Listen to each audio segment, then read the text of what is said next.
Hello everybody, welcome to this video.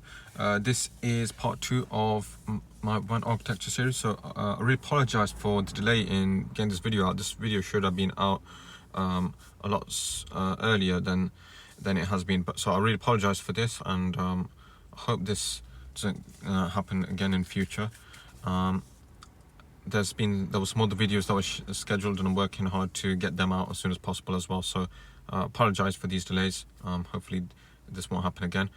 So today we're going to be learning about GRE over IPSec configuration. Now, if you remember from my first video on WAN Architecture, which was now 2 weeks ago, this Friday, I believe, we covered several topics. One of them was VPNs. We looked at remote access VPNs. We've got you've got remote access and site-to-site VPNs, and we looked at GRE and IPSec technologies. Now, from that lesson, we learned that GRE is great because it supports various types of traffic, so broadcast, multicast, unicast. However, one of its downsides is that while it can do encapsulation, it can't do encryption, so we don't get security.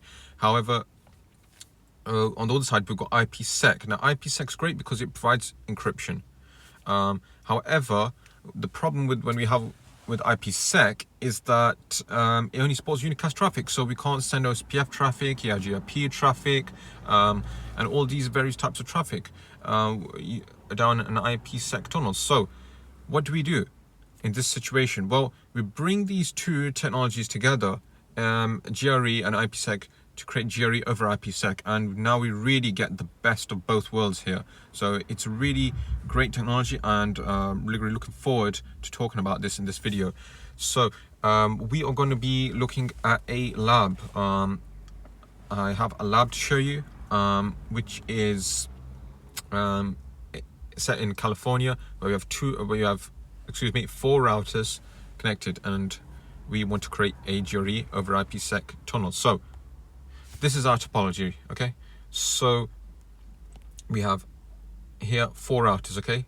So number one, this is San Francisco's. This is SFRTR, it's for San Francisco, SJRTR for San Jose, LARTR for Los Angeles, and PBRTR for Palm Beach. So four routers connected, but we want to configure a GRE tunnel directly from San Francisco to Palm Beach, okay? So we need to configure two tunnels on each side, okay? Tunnel 1 is going to have this IP address, 192.168.0.1. Tunnel 2 will have 192.168.0.2, okay, as the IP address, and both have a /30 subnet mask. So we're only going to be configuring San Francisco's router and the Palm Beach router. We don't touch the San Jose and the Los Angeles routers. Sounds good? Okay. So this is our mission. We need to configure a GRE over IPSec tunnel, a GRE over IPSec tunnel between San Francisco and Palm Beach, okay? So a GRE tunnel between these two. So that is our job here, to do that, just that. So you'll see that it's not as complicated as one might imagine to begin with. It's not that complicated as one might imagine. So let's configure GRE over IPSec VPN tunnels. So firstly, logging into San Francisco's router, we need to get into global configuration mode. So we use conf T. Then we get into interface configuration mode. So we specify the tunnel name, okay? So tunnel 1, and that now brings us to interface configuration mode. Now, IP address 192.168.0.1, 255.255.255.2, okay? So this is the IP address of the tunnel. Then we specify the source, okay, so which is gig01. So I will show you here.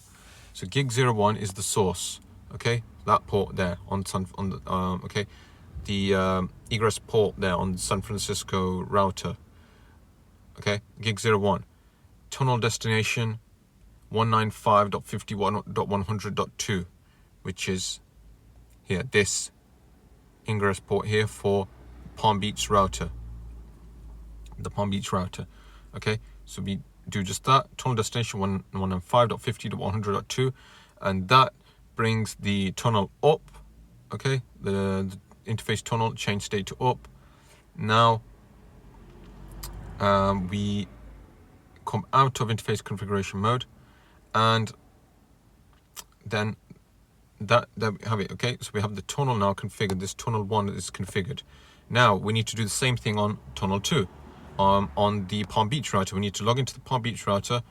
So we log in, and we do a similar process here now. So conf t, we go into global configuration mode, interface tunnel 2 now, and we could even have the tunnel name as tunnel 1 as well, but because they were different tunnels, I configured them with different names. I think this just makes this all easier to follow and understand. But you could even call them both tunnel 1. That'd be fine as well. So IP address 192.168.0.2 for this tunnel. IP address 255.252.2, subnet mask /30, interface tunnel destination 192.0.4.1, which is this port here, ingress port there for the San Francisco router 192.0.4.1. and then we can see now that the interface stays as now line protocol on interface tunnel 2 is changed state to up, and now we have tunnel 2 there is changed state from loading to full. That is an OSPF neighbor relationship change there. So that is neighbor relationship has we've got a full neighbor relationship there formed with 1.1.1.1 there. So that's what's happened there. And now if you were to do show IP interface brief, what do we have? So we can see now we have loopback 04.4.4.4. So that's the loopback address. But here we have it, tunnel 2 192.168.0.2. So perfect, we have a tunnel 2 also configured now. So these are some key points here. The Palm Beach router has a neighborship with the San Francisco router via a virtual connection now. We've configured this tunnel. We have a virtual connection between Palm Beach and San Francisco via this tunnel. Okay, Palm Beach has a neighborship with the LA router, and I'll show you in an upcoming slide. But these two have a neighborship there, an OSPF neighborship. We might want to change the bandwidth then. This is what I mean. So first, let me show you the neighbor relationships. Okay, so we've got 1.1.1.1. Okay, so we've got directly now we have that virtual connection. We have that tunnel connection. Okay, with San Francisco. 3.3.3.3 is the IP address of the router in San Jose. Sorry, not in San Jose, in Los Angeles. So that I had a loopback address 3.3.3.3. So these two now all have a physical OSPF neighbor relationship, which is great. So okay, now if you were to do show interface tunnel 2, we can see here something important which to point out is the bandwidth. It's only 100 kilobits per second. We've limited to 100 kilobits per second, which is pretty slow for today's speed. So something that we might want to look at changing. But that is the neighbor relationship. Sorry, that's the show IP OSPF neighbor relationship table there, and it's good that we can see these both neighborships there. Now, last thing I wanted to point out was this is another verification command. Traceroute 192.168.0.1. Okay, so we are pinging from Palm Beach. We are pinging San Francisco's router. We're pinging San Francisco directly, and okay, so 192.168.0.1. We are doing a direct ping from here to there. What happens? Well, we are doing a trace route. A trace route shows that 192.168.0.1 directly, we connect, we directly hop to that router. There is no other router in between. So that's the point of doing the trace route there, is to show what path is being taken. But we can see here that there's only one hop. So we've gone directly from Palm Beach to San Francisco. We didn't have to go through the routers in Los Angeles or San Jose. So that's excellent. We've gone directly. So that means our tunnel, that shows that our tunnel is working. We can go directly from Palm Beach to San Francisco via this tunnel. We don't need to go through LA. We don't need to go through San Jose. So that's perfect.